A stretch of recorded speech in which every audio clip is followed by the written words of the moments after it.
So I'd been looking forward to this trip for years, to traverse one side of the UK to the other. Land's End and John O'Groats, they're not actually the furthest apart points of the United Kingdom. They're the furthest apart habited areas in the United Kingdom on the mainland.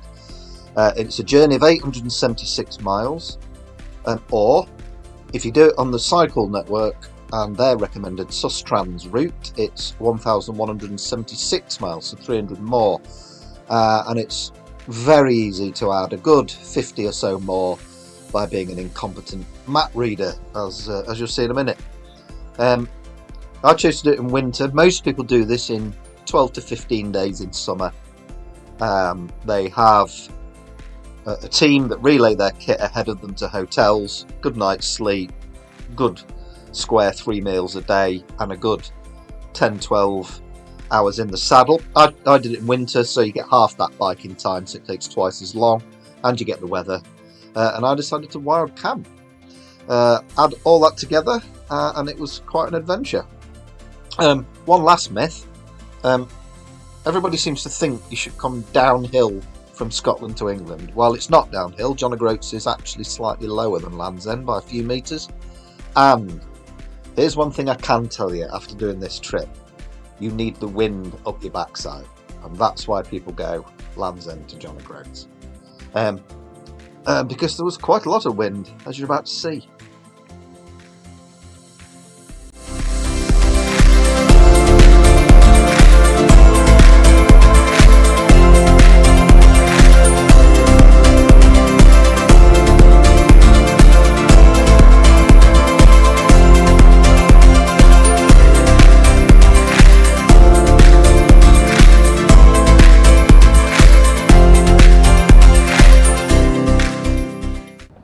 Bike.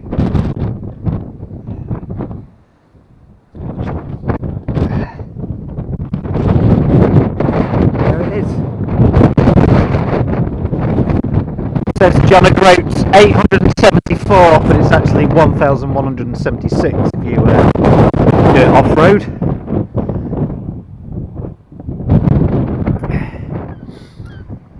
So I've stopped for lunch in Penzance. I've already been here once because I stayed here last night in the Swordfish Inn. So this morning I made my way to Land's End. I've now made my way back from Land's End to Penzance. I'm now going the right way, i.e. towards Scotland.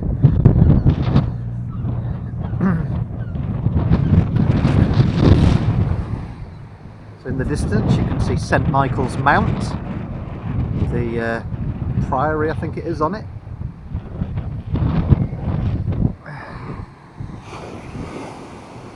And Penzance Bay, that's Newlyn on the southern Cornish coast, and Penzance, which is alright. Probably looks better in summer. Still pretty beautiful now.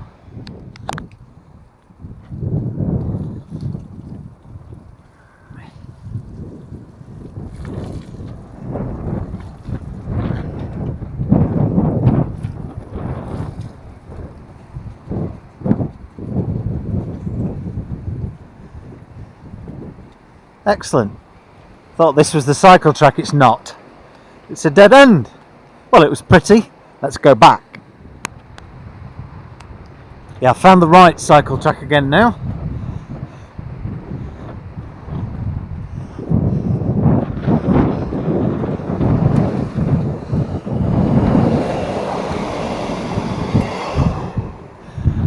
Okay, well I've only been going half a day and I've already gone wrong 3 times, so they say this route is 1,176 miles.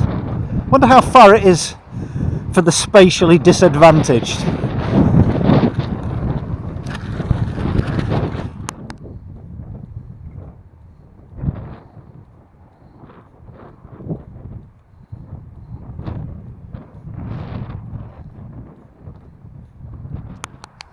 These little blue signs are going to be my constant companions.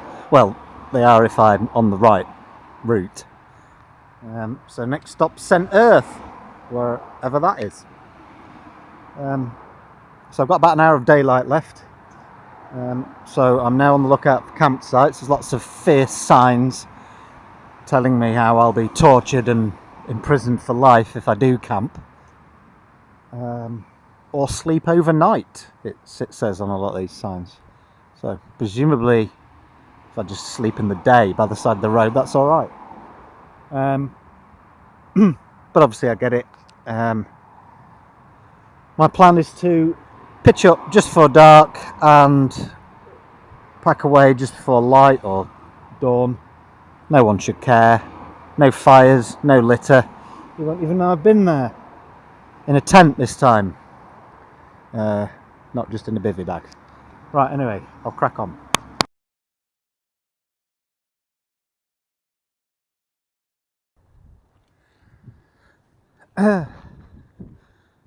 Right, well, it's day 2. Decent enough sleep. Certainly a nice, comfortable sleep. So today I want to get to Truro, Cornwall's capital, by lunchtime. I think that's vague enough, a deadline. And then the next stage is Truro to Bodmin, up onto Bodmin Moor. So I'm going to get as far as I can, maybe even get up onto Bodmin Moor to camp tonight. Short interlude. So I'm now in Camborne, which I see Camborne in North Cornwall, and there's loads of these little pump houses preserved with their own little signs from the old copper and tin mining circa 1897, if the sign is to be believed. But what I like about it is it's just right in the middle of a housing estate. It's just... God, I wonder what that was though. It's pigeons echoing. Thought we'd got a ghost. Anyway, yes, that's quite interesting. Hello, pigeons. So I've just been through an hour of rain. It was 0% chance of rain on the weather app, and it rained for the entire hour. You think they'd just put 1%, wouldn't you, instead of saying it can't possibly rain, and then it does. I feel alright this morning, but I'm loath to brag about that, as I've still got nearly 1,200 miles to go. Right, I'm looking for a cafe in Camborne.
Well, that was a real panic. I'm out of daylight, as you can tell. I had to come into Newquay to get supplies, as I didn't have anything, but didn't have enough daylight to get out of Newquay and find a campsite. So, bizarrely, on the edge of the city, town, whatever Newquay is, town I would imagine, there's a salt marsh, an estuary, and damp though it is, it's pretty sure it's not tidal, so I'm not going to get wet. And anyway, I've found a little bit of higher ground, absolutely tucked out of the way, around here. Whee!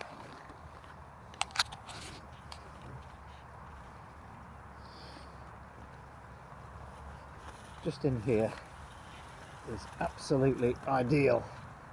It's just a little bit raised. Look at that. I've been in a den. So I've got pretty much 360 protection. No one's going to know I'm here. And there is a place for a tent.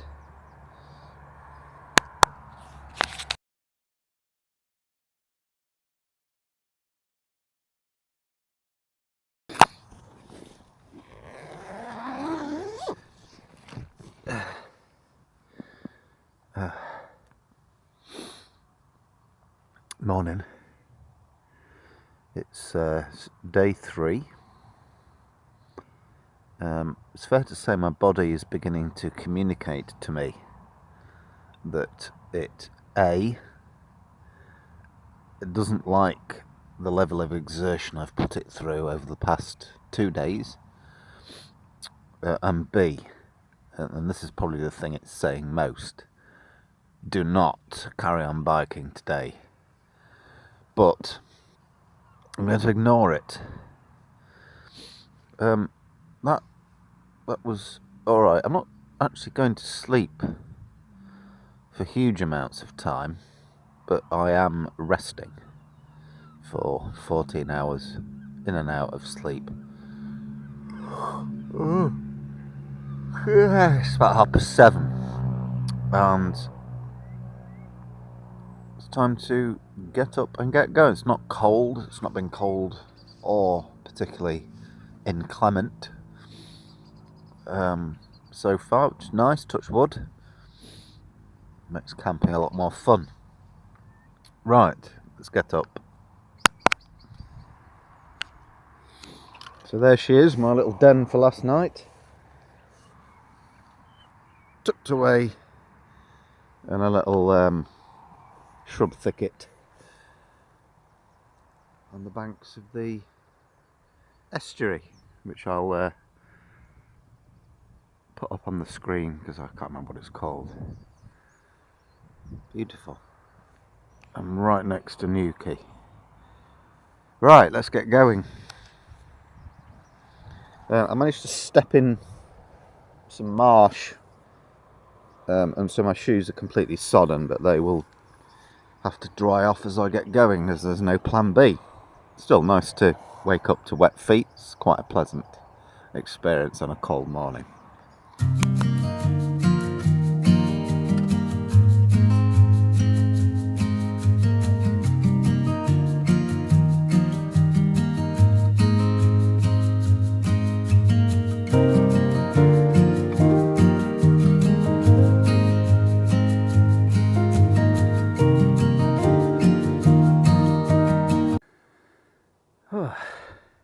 It says in the book that the section from Newquay to Padstow is a killer.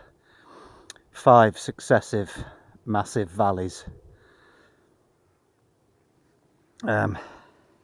It's so steep I'm walking probably about a third of the time.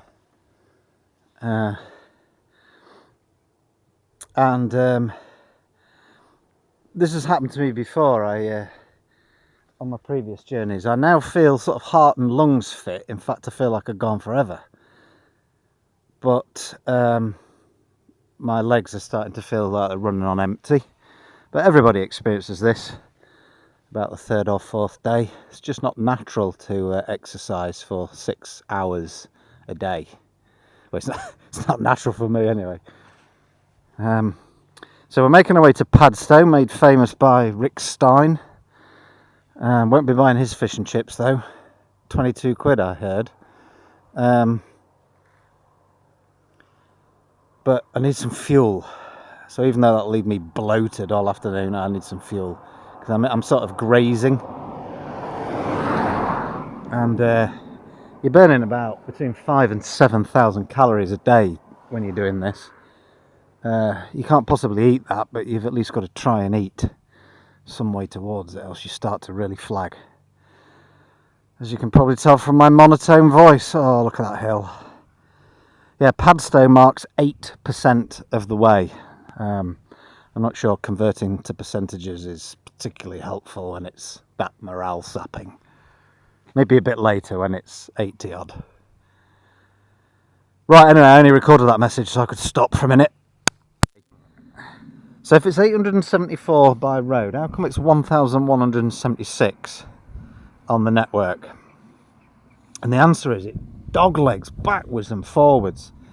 There's no as the crow flies going on at all. And here's an example. So my route is left 7 miles to Padstow. I could take a cycle route that's 4 miles straight on. I'm going to stick to the itinerary, but when you're already biking nearly 1,200 miles, I'm not sure these extra 3 mile bits 4 or 5 times a day are doing me any good at all. But I do like the sound of Constantine Bay, don't you? So I'm going to go there because I'm on holiday.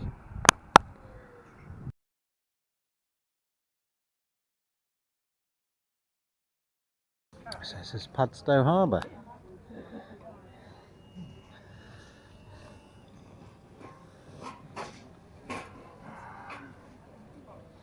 How quaint.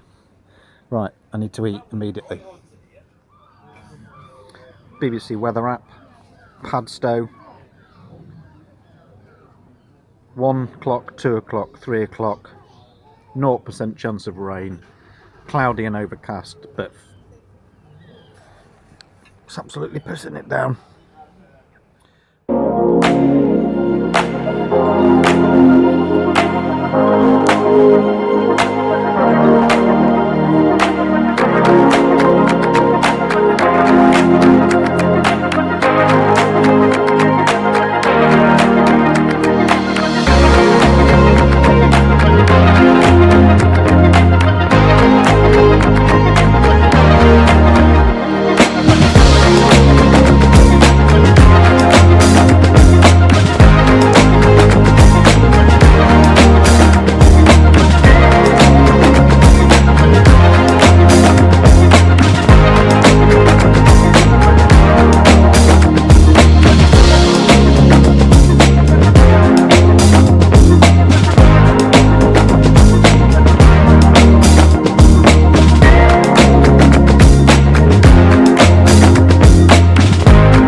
Well, I could probably do another half an hour cycling, but what I really want tonight is a special peaceful spot to camp. I've been a bit frenetic and semi-urban, my first two. Camped in a scruffy field by a hedge on the first night, and then, albeit in a beautiful estuary, but right next to a housing estate last night in Newquay. But this looks absolutely exquisite. The bank drops away next to the river. There are little sand banks where no one will be able to see me. Out of the river floodplain, hopefully. And I reckon that's worth sacrificing 30 minutes riding for.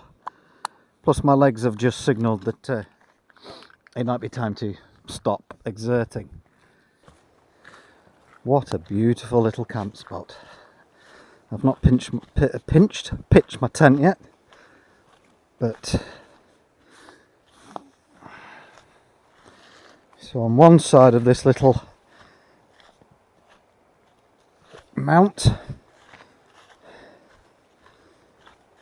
got the river and its sandy bottom and beach. Just cliffs on the other side, no paths as far as I can see, or trails. And then if we go down here with great care,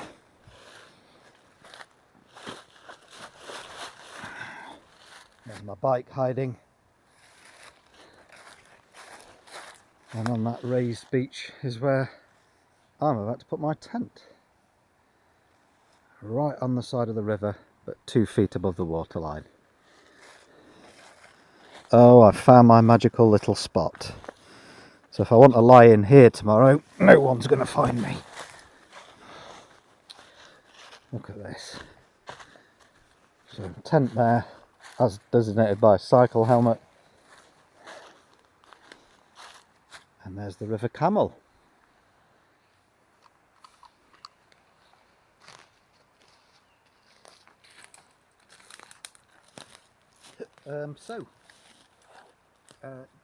Brief day 3 update is as follows.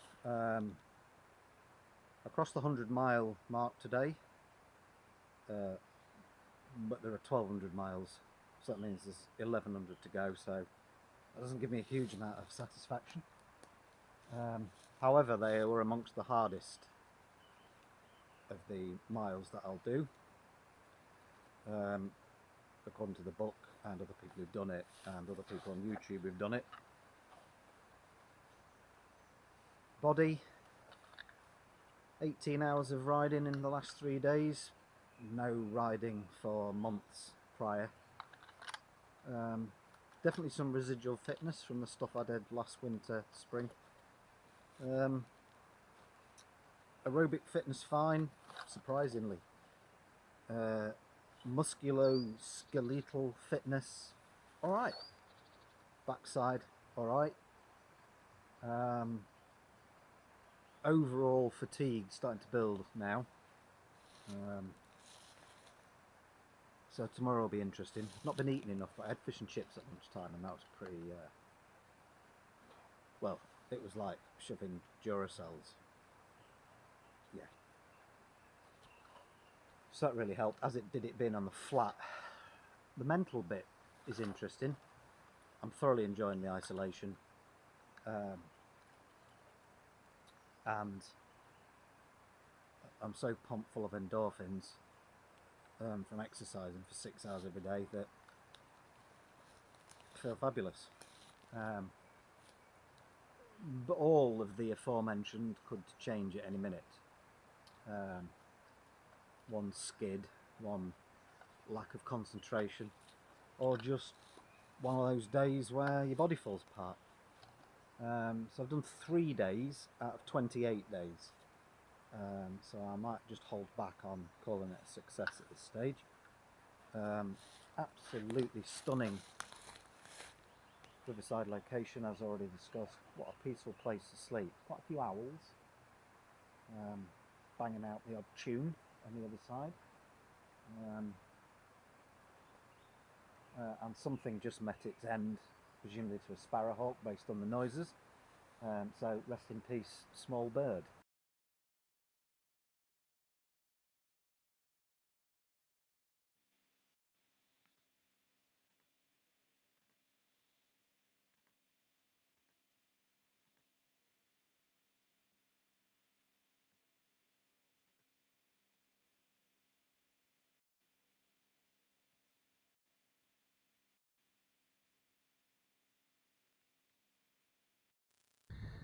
So I've reached the top, the start of Bodmin Moor.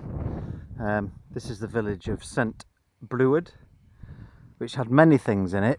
2 defibrillators, 7 benches, even a gritter distribution network, but nowhere that serves tea. So I'm a bit dehydrated. I've got no supplies. I had a very light breakfast and I was hoping to refuel. As for the moor, well, it's just in cloud. I'm not going to see any of it. It's a little bit foreboding, just heading off into the moors when you can't see where you're going. Just looking at the War Memorial here with the Cornish flag, for those that don't know it. Pretty devastating loss for such a little village.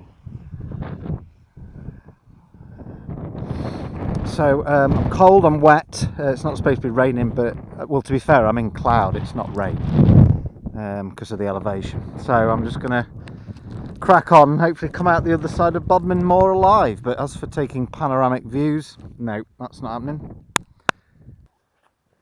So in a minute, I'm hopefully going to stop for a Cornish pasty that's in my backpack. I had to get one because I potentially leave Cornwall this afternoon into Devon. First milestone.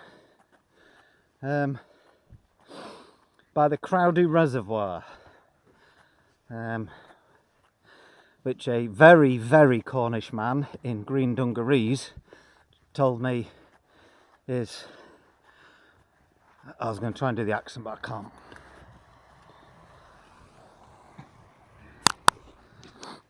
Yep, near-death experience. You could always brake a little bit earlier, mate.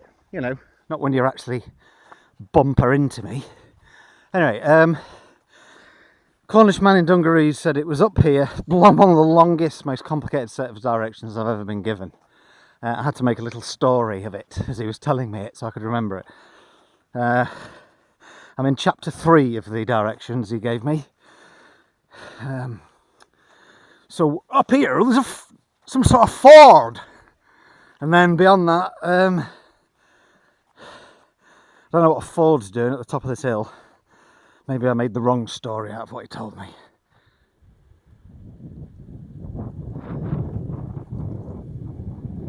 Could this be the ford of which the man in dungarees spoketh?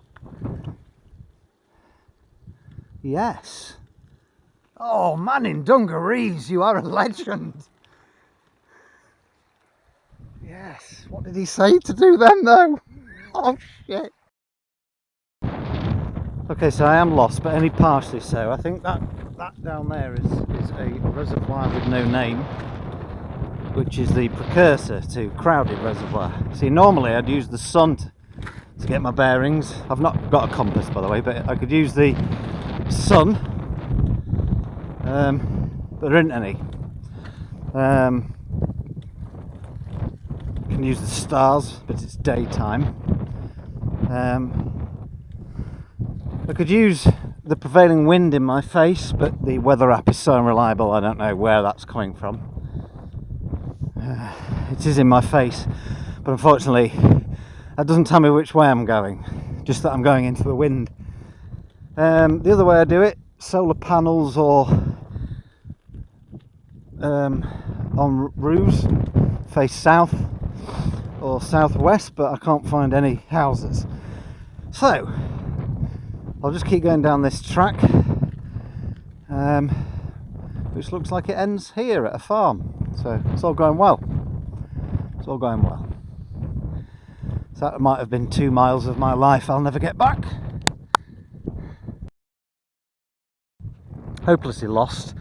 Just about to give up in the middle of some windswept moorland, and there, painted on the road, cycle route 3, literally where I plunked my bike for a rest. Only downside seems to be suggesting I've just come down the cycle track 3 the wrong way for 3 miles.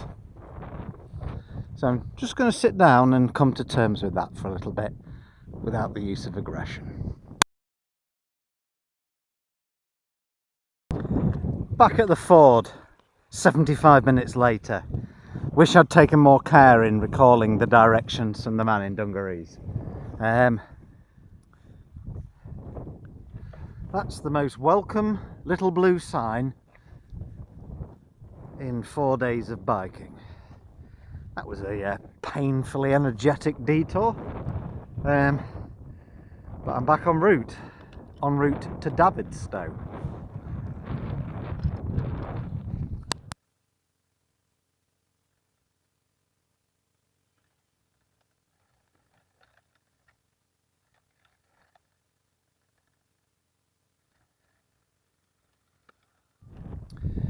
So I've just stopped for supplies at Week St Mary Community Shop and Post Office. Two delightful ladies who drew my attention to a number of products that are now in my backpack, including 2 mini Christmas puddings, which I'm going to eat later. Chap over there, Cornish thatcher, doing the thatch on the roof. I've just been watching him and it looks absolutely exhausting. But what a craft. But he's cheap. So I can basically camp from any point forward now. I like it when I fill up my supplies for overnight at this time of the day with about an hour left, because it means I can just stop at any point. I'm not duty bound to find an urban area or a shop, because I've already done it. So, sorry, I thought the latch was broken on my camera then, but it's not. Right, so next stop, campsite, to eat Christmas puddings. Right, it's 4 PM, campsite hunting.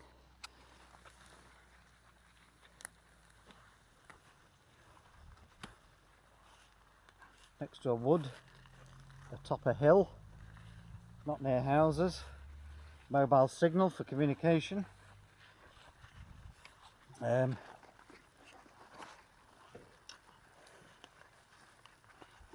I noticed that the marsh plants stop here and the trees start, so maybe a little bit drier. In fact, yeah, straight away. That's where I'm going to live tonight.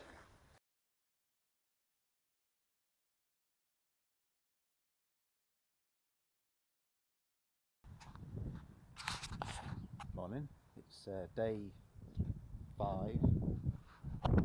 First little bit of progress look. What does that say? So I finally got out of the longest camp. Well, it's not the longest, that'll be Highland in Scotland, but certainly the hardest county, Cornwall. So goodbye Cornwall, I love you. And hello Devon, you're just as bad for the first half. But progress.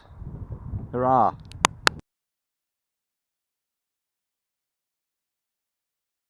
Meet Tom. Tom's just saved my life. Alright. So I chain snapped and along came an angel in red who's not only picked me up and told me about his new house project, but he's brought me to ride its cycles and rang the guy to mend my chain.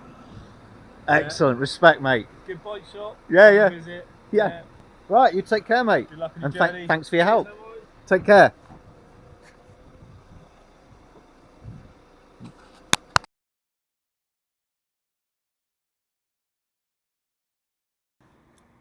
What a view. I'm in North Devon and they are the uplands of Exmoor. So I did Bodmin Moor, but we didn't really see that. That's Exmoor, which is my next national park. Beautiful mackerel sky and views over North Devon that must stretch for 30 miles. Solar farm. Oh, well, I can't show you as much of it as I'd like to because I'm trying to make progress today and filming holds you up. But Sheep Wash marks my halfway point on day 6 and is apparently stunning, so I'll be capturing that. Thatched cottage village. But North Devon is just exquisite, it's just gorgeous. We're in the floodplain of the River Tamar, I think it is. You can see the little flood signs, 4 feet marks the top of that marker. There's even on this one, the flour mill, a little working wheel. Look at that. I'm sure they won't mind me capturing that.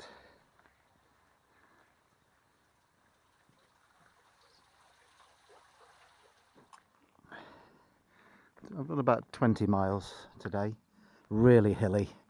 But to be fair, after today, the worst of it is done. Devon and Cornwall. Although I may come back to regret those poorly chosen words imminently.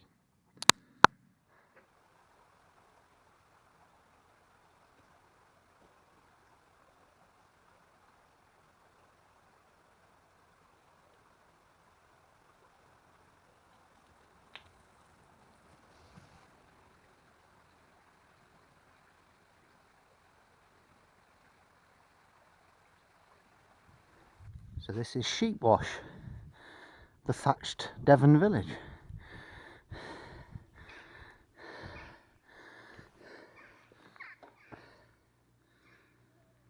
How quaint.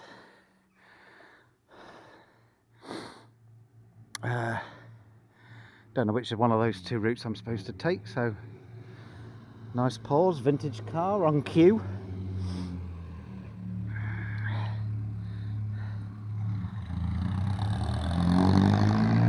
It's like a bit of the 1950s, apart from the BMW M3. But yeah, let's have a look. Well, Holsworthy I've just come from, so that'd be a mistake.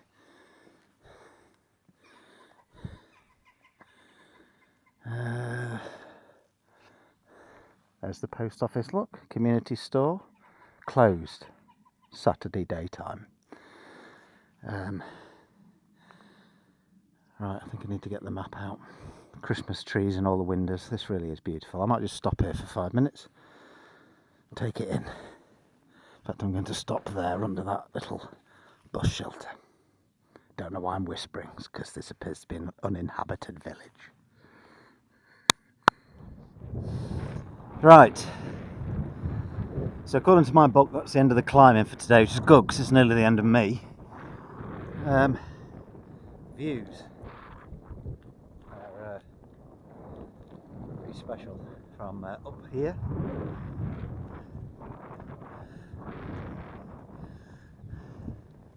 And the next bit is to turn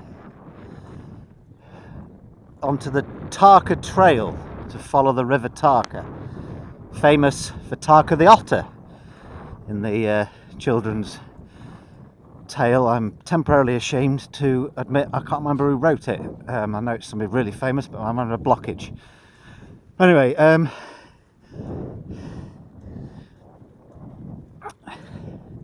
the Tarka Trail promises to be straight and flat. And there's a car coming. Kindred spirit in a VW. So, hello. So we're going downhill now, all the way to Bidford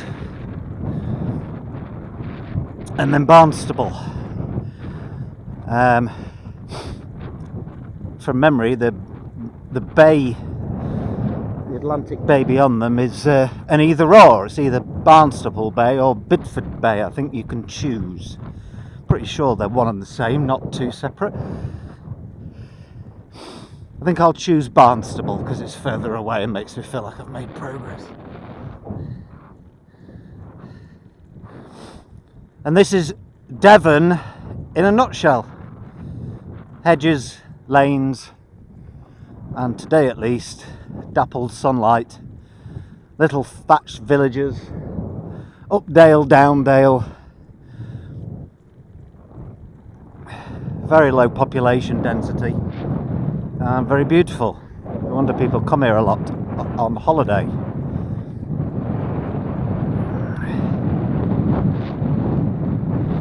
So I think we'll have a bit of a musical interlude for the Tarka Trail, and I'll shut up, take some footage and play some nice music. So I'm hoping in the last 2 hours to cover the same ground I covered in the first 4.5 today.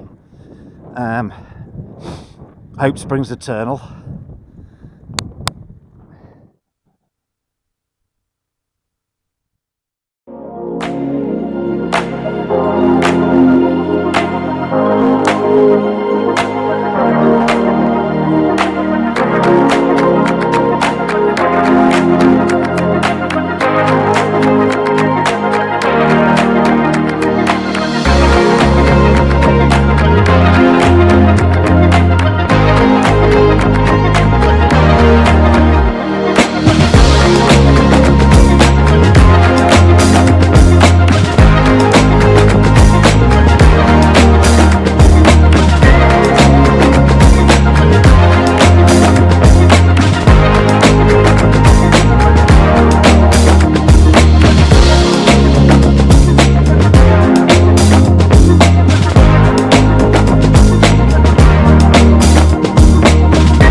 Morning. It's day 7, day 6 of biking. As already mentioned, I camped at the edge of a nature reserve near Bidford last night. It's cold, and that was me just getting out of my tent, feeling cold and stiff, but I actually feel alright now. I'm up and about. So at first stop Barnstable, supplies, and then over Exmoor today, so that's going to be fun. It's going to rain all day from 10 o'clock, but I've managed to pack away in the dry. Happy days. So I'm just making my way between Bidford and Barnstable, and all the way along are these, from the distance, look like shipwrecks until you get your eye in. They're actually lived in. Can you see the little stove burning on that one? Bikes chained up on the side, solar panels. Someone's actually made their home in an estuary, and that one as well. That one's actually got a garden, cladding. How absolutely beautiful. What a great way to live. Let's see if there's any more.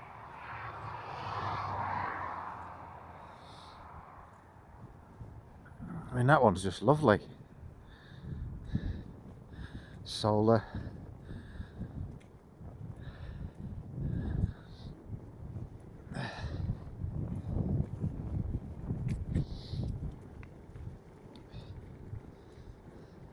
Morning, thank you.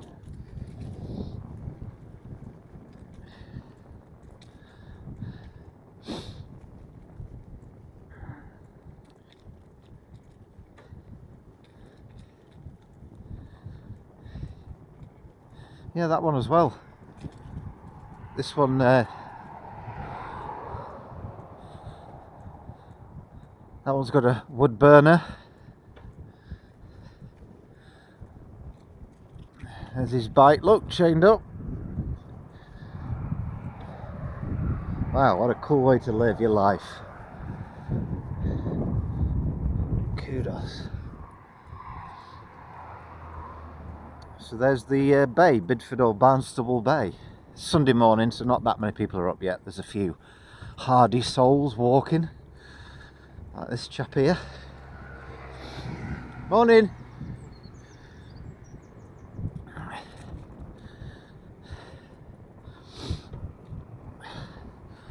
What a lovely way to spend a Sunday morning, eh? Feel alive.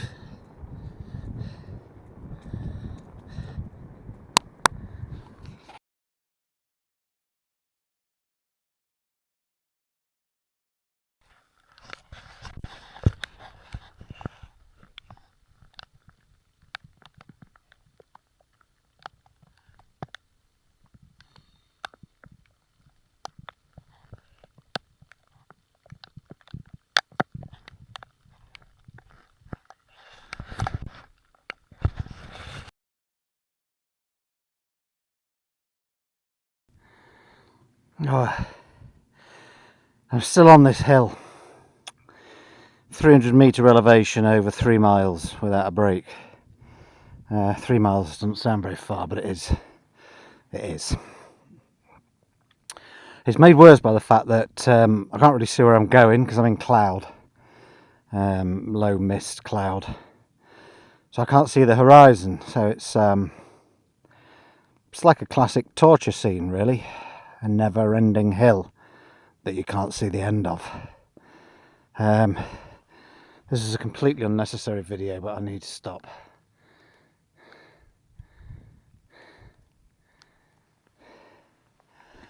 Oh.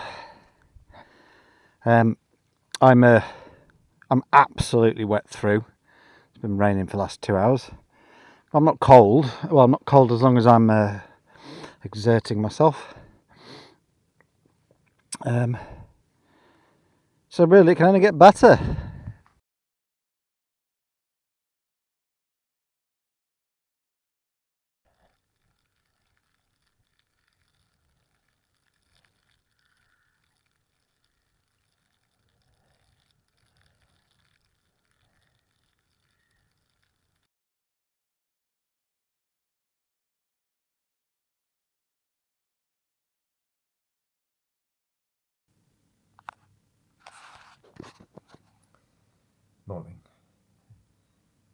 It's Monday the 27th of November. Everybody who does this trip talks about hitting a wall at some point. This is mine. I feel like I've got flu.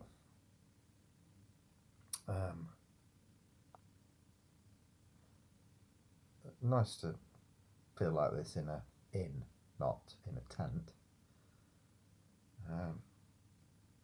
I think I'm going to have a slow start this morning. Check out at 11 a.m. God bless you. So I might literally push that to the minute.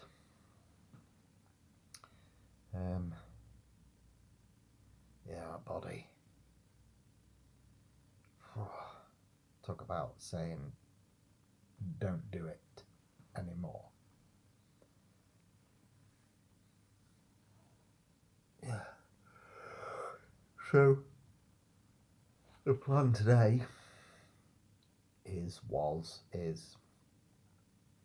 to get as close to Glastonbury as I can, and then tomorrow to Bristol. Bristol feels like I'm sort of getting somewhere, you know, on the main drag. Just face north and aim at Scotland. But yeah, with the physical exhaustion comes this mental fog.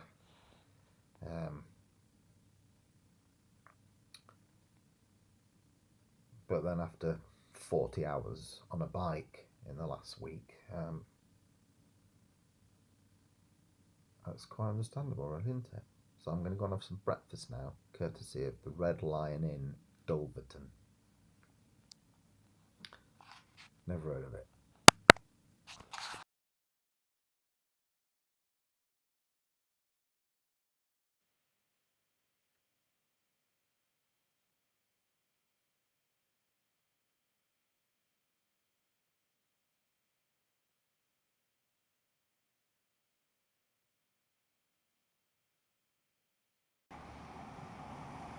Right.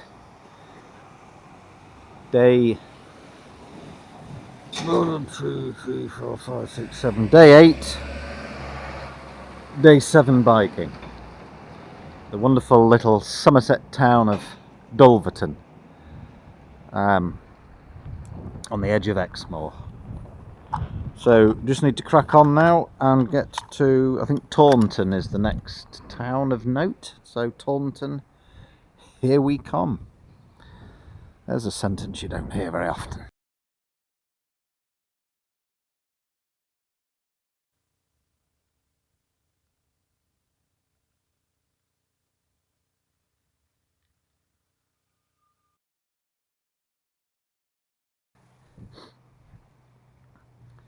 Do you know, Somerset is exquisite.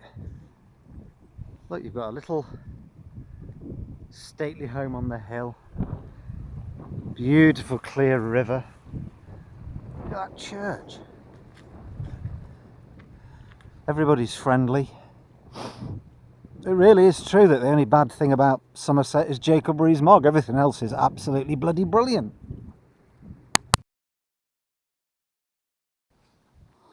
And just to keep that theme going, what an ace flag.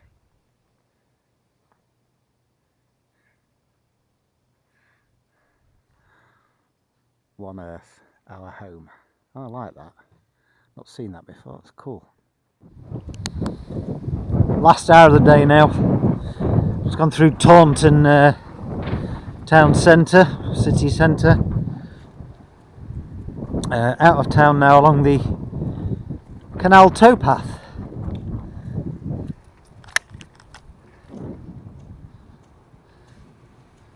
Hello. Just making sure no one fronts me. Hello, little moorhen.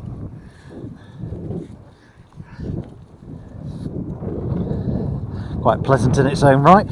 When you've been camping and living up in the hills and not seen anybody for days, towns and cities are quite overwhelming to the senses. And I for one can't wait to get out on the other side of them and away from everyone again. More little moorhens, look.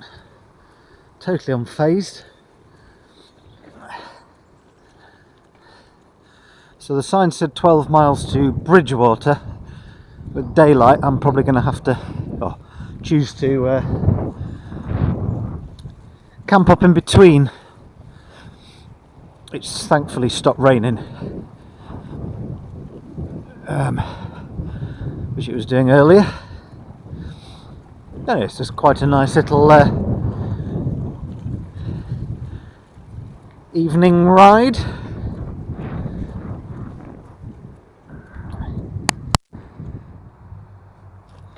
So I've just met a guy who cycled past me on the track, got talking to him. He's done Land's End to John O'Groats, a supported ride in the summer, which took him 14 days. I did point out I'd be taking at least twice that long. But he did say he was riding till 7-8 o'clock at night. So, anyway, really nice chap. I've stopped just to admire the sunlight and the conditions. It's absolutely stunning. It's like lemon sherbet. And the sky in the background is just black. There's even a rainbow, I don't know if you can see it. Not so sure I like the black sky bit and the rain that's just started. Good lord, look at that sky up there. It's like one of those Midwest of America storm cells. Still, I'm glad it's over me just as I'm about to set up camp. Right, well, the challenges of solo bikepacking. So right in the last 15 minutes of light in the middle of nowhere, I've swerved and hit a fence. Just wasn't concentrating. And I've smashed the pannier. It's barely holding on to the side of my bike now. I always thought it was a bit flimsy. So, no way to tie it back on.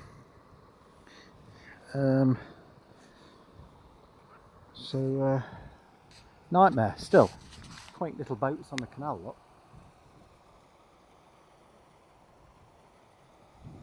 I might be asking to stay in one of them in a minute. Right, well, I've completely run out of light. I don't know where I am, my panniers are broken.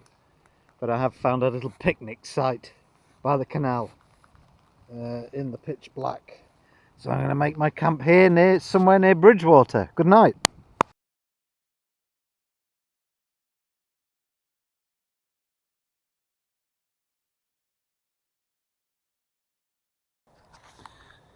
Morning.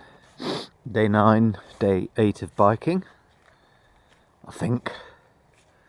It was so dark I couldn't really work out where I'd camped last night, but there's your answer, by a canal lock. The Taunton to Bridgewater canal, which is very pleasant. And I managed to camp on the far bank from the footpath in a little picnic area. I've not seen anybody or heard anybody all morning, but it's quite an isolated part of the canal and a bit muddy, so maybe the dog walkers don't extend this far from either town. I don't feel very good today, but to be fair, I think it's just fatigue, so I'm just going to get on with it. First job is to go into Bridgewater to get my pannier fixed or replaced, and then I can make progress to Glastonbury and then towards Bristol, which is today's agenda. So my body's saying don't do this. It really is.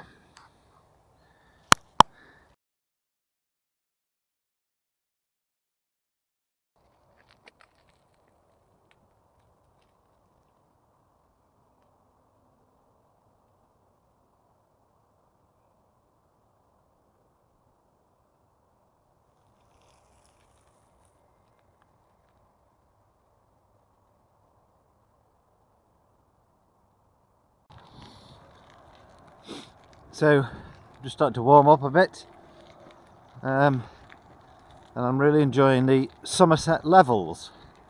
The clue to why I'm enjoying them is in the title.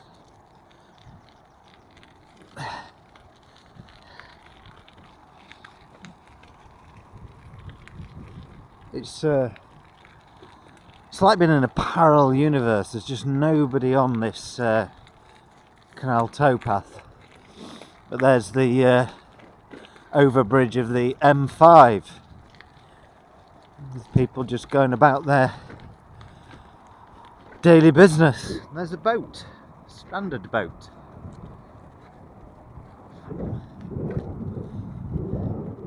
And a lawnmower also stranded. Looked to have been washed by the floods.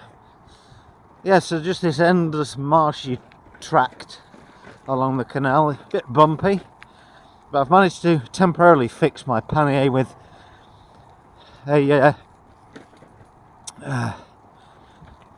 what do you call them? Rip tie thing? I don't know what you call them. That I borrowed off a guy way back in Penzance. So thank you, man in Penzance.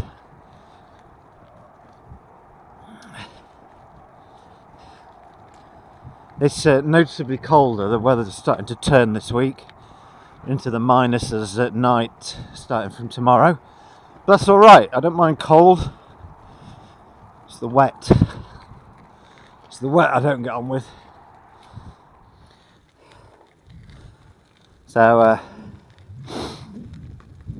we're on the Somerset Levels, alongside the river that I'll be posting on the screen. The river's something in Somerset. It's very beautiful, very calm. All the shrubs along the edges are absolutely laden with berries. Look at them. Every shade of red and purple imaginable. So, having my 11 o'clock really glad to be alive moment. There's a bit of a rhythm to this. There's the 8 o'clock I think I'm going to vomit and I don't want to get out my tent moment, followed by the late morning, what an incredible thing I'm doing, this is superb moment, followed by the 3 o'clock I can't feel my legs and I don't feel well again moment, followed by a panicky bit about 4 o'clock because you've again left it too late to find a camp spot, followed by finally warming up and drying out in your tent and feeling good again. It's quite an addictive rhythm. I think my body's actually getting addicted to exercise. They do say it's possible. I can't say I've ever really experienced it. But it makes sense. High levels of endorphins for long parts of the day must, after a while, become expected, addicted, like your morning caffeine, but stronger. Guy fishing there looking at me while he's talking to himself. So I've no idea whether that view comes out, but what a view it is. Right over the Somerset Levels, and they are the Mendips, Mendip Hills. I'm heading. Beautiful. Just gone wrong again. 2 miles wasted. I just took the wrong cycle network, thinking I knew where I was going. Great time to name my bike. It's actually called Detour. Look. What a fantastic name. So she, and it definitely is a she, she's called Detour. You are christened Detour. A little late on in your life, but very apt.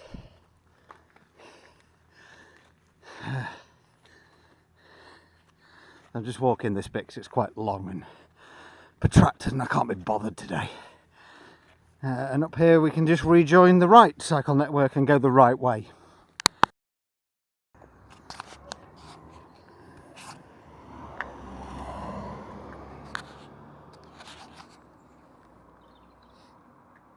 We're in a very special place in Somerset today. Very special, as everybody who knows me closely will realise. Yes. We're in Eddington. Yes. Hello, Eddington. Well, it's taken me an hour longer than I expected because of my detour on detour. But I can now see Glastonbury Tor. Glastonbury Tor, the monument you can see on the hill above the famous festival town of Glastonbury. So I'm about 20 minutes ride. I'm going to stop for some lunch and then head that way into the Mendip Hills, over the Mendip Hills and down into the into Avon and Bristol, a city where I once lived for 9 months in 1999 as a research scientist at Bristol Royal Infirmary.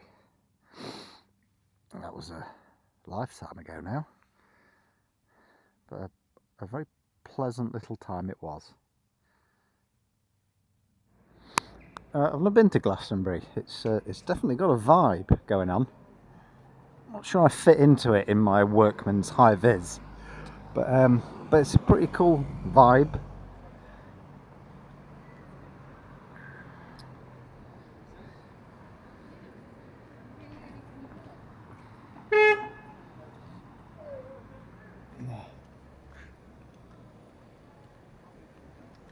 Seems that holding your horn down to attract your mate's attention is standard fare. I can't find my cycle track at the moment, but I don't care because I'm just going to stop for a minute and probably sit here and have some in my lunch. I like Glastonbury, yes. Lots of people in purple. Yep, there he goes. From wherever he's been, doing whatever he was doing, to or wherever he's going to do whatever he's going to do next. Goodbye, man in red trousers. So that's Wells Cathedral in the distance, and the small city of Wells, because of its cathedral. Now, looking at the map, I really want to push on and break the miles before Bristol, but I've got an hour of daylight left. It'll take me 20 minutes to get to Wells, and then you see those hills? They're the Mendips. I don't want to be climbing them in the last half hour of the day. Plus I'm exhausted. It's not been a hard circuit today. It's 8 days out of the last 9 biking, and my body needs a day off. So I think my plan is I'm going to find somewhere in these woods before Wells. I've already got my supplies for the night, and then tomorrow morning and early afternoon I will push on to Bristol, and then I'm going to grab a hotel, and depending how late I get, I might get 2 nights so that I can have a full day off, because I think I'll benefit hugely from that, and maybe even make up the time by giving my body a rest. It's there are bits of me that are saying you're doing too much. Got to remember I'm 48 now, not 18. Thoroughly enjoyed the riding today, but yeah, that's the plan. In fact, there's some nice little bits of woodland on that approach, so that's where I'm going to go and check.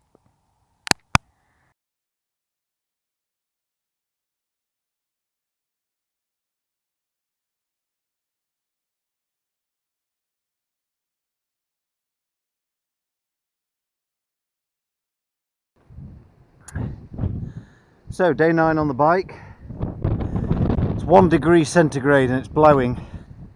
The minute you stop, you turn to ice. But what a view! I've just climbed what I hope is the end of the climb up onto the Mendip Hills area of outstanding natural beauty. And from here I can see Wells, 2.5 miles to my south, Glastonbury Tor, which is 14 miles to my west, the Somerset Levels and northwest Somerset. Just over that hill is Bristol, but I can see for miles. Bit misty, very wintry, but what a view. I'm right on top of the Mendips now, and it's pretty challenging. It's -1, and I'm in the cloud, freezing mist. See, all the water's frozen, and I'm getting very cold despite pedalling hard. So I need to get off this high ground, which is ultimately what I will do. But my right hand side, where the wind is prevailing, is numb.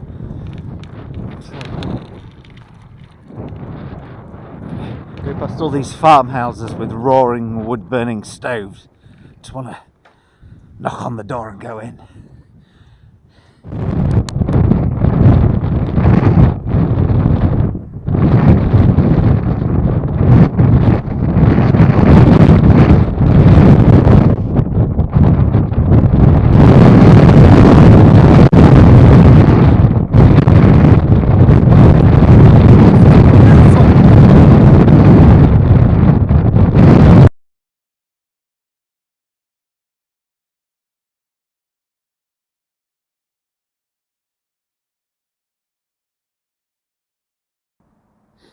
So it's the contrast that I love on this route. This morning, hypothermic in the Mendips in cloud. This afternoon, urban Bristol city centre. Presume that's the River Avon or one of its tributaries. So I've got about an hour and a half of daylight. At the city centre, cycle route 3, which I've loyally followed since Land's End. Cycle route 3 becomes cycle route 4, which takes me up into the West Midlands. Gloucester, Worcester, Nantwich, and then up to Manchester in the northwest, with a few bits in between. But you're just taking a moment to enjoy the urban scape as well as reiterate the point again how disorientating it is, sirens and traffic when you've been living in the hills. So I've actually changed the route given by the book because I wanted to come up the Avon and see Clifton Suspension Bridge again. That's Clifton off to the right, the wealthy suburb of Bristol. Beautiful feature. So I've got about an hour to get out of Bristol and into some countryside to camp. I'm not cold anymore, but it is cold, very. There's the River Avon. How very beautiful.